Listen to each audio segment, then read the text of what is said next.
to Sonia's Book Talk. Today I'm talking about my favorite books of 2022. So at the end of the year, I like to do these videos where I pick like 4 or 5 or 6 or 7 of my favorite books of that year and talk about them. In 2022, I read 67 books, and the big surprise was, without meaning to, I read an equal amount by men and by women, which I did not mean to do. It was very surprising. The last few years I've read more books by women than men, and this year it was equal.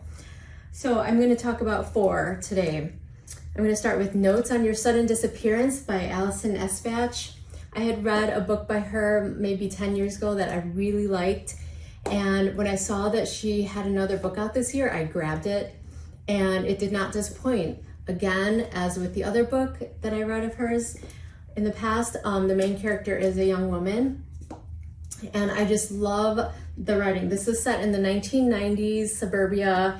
It's about this main character. She has an older sister who she idolizes, and then, as you can tell from the title, someone is going to leave, like someone's going to be gone. You don't know what's going to happen, but then it's about how this family deals with that, and there are complex characters, and there's some heavy, deep moments and sadness, but overall, I just really love this coming of age, kind of nostalgic, sad, but yet very realistic look at the lives of these people and how they deal with this. So this got 5 stars, and it is one of my favorites of 2022. So I love historical fiction. So I have 2 historical fictions to talk to you about.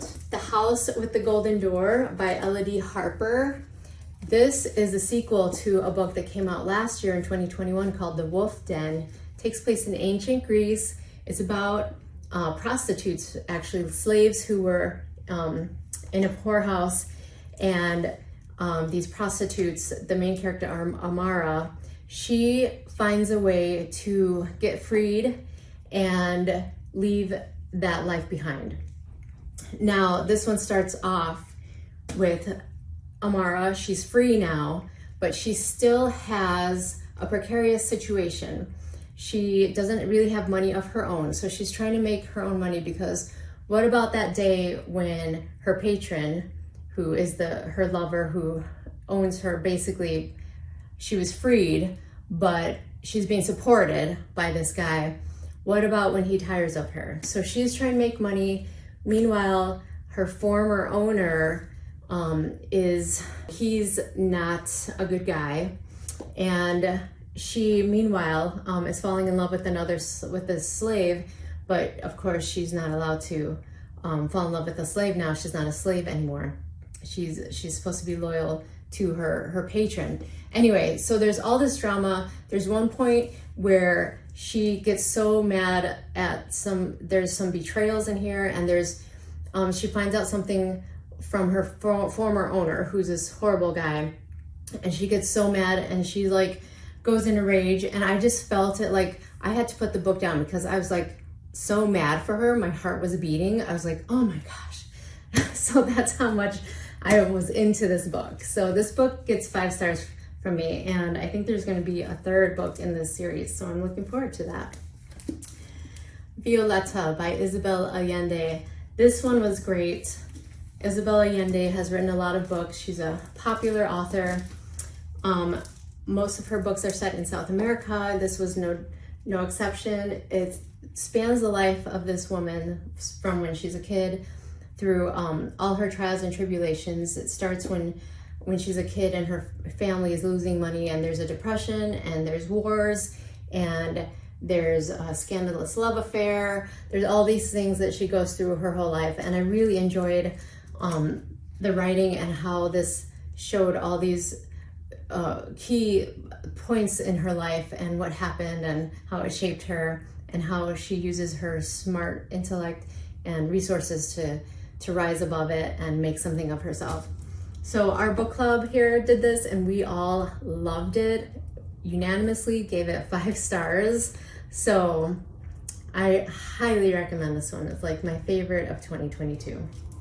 And finally, I'm going to talk about nonfiction. Helltown by Sherman is a true crime novel that I could not put down. Now this I found was riveting. It takes place in the late 60s. There's this killer in Cape Cod. And when I first saw the book from the publisher, I passed it by. It seemed creepy, it sounded creepy, it sounded, you know, it's about a serial killer. So I chose to pass it up. But then a friend of mine started reading it, and this friend was talking about it, and it sounded like it really sparked my interest. So I picked it up and I was reading about it and I could not put it down. I love how this writer brings to life the Cape Cod in the 1960s and the hippie movement. And two famous authors were living there, Kurt Vonnegut and Norman Mailer, and they both kind of get entwined with this serial killer story. And I just love how the writer entwines all of that.